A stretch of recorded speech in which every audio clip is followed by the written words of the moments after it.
শনিবার বিকাল ৩টায় আমাদের টাঙ্গাইলের কাদিরা বাহিনীর প্রধান বঙ্গবীর কাদের সিদ্দিকী বীরুত্তম মহোদয় উনি থাকবেন।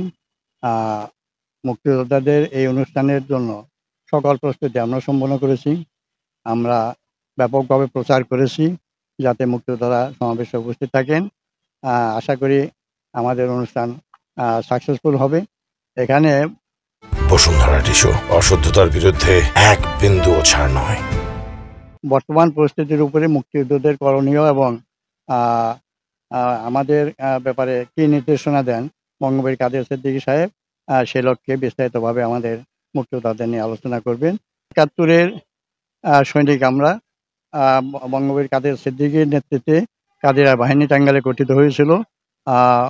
কাজেই সেই কাদিরা বাহিনীর মুক্তিযোদ্ধাদের নিয়ে আজকে আমাদের এই সমাবেশে সকল প্রস্তুতি কাজ আমরা সম্পন্ন করেছি।